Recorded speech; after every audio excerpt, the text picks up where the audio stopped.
Welcome to the Hawthorn Handmade embroidery tutorial for stem stitch. This is another outline stitch similar to back stitch, except this time it's a bit thicker and has a lovely rope effect. First, make a single stitch but don't pull the thread all the way through. Come back up just after the first thread, keeping the loose thread below the needle. Now pull the thread through.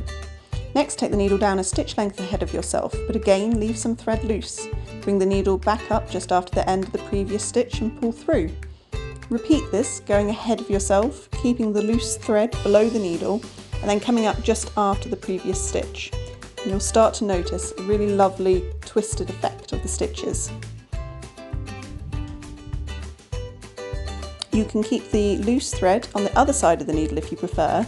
Just make sure to always keep it on the same side to make sure you get the twisted effect. Stem stitch is great for any lines that need a bolder look, or as the name suggests, it's ideal for plant stems.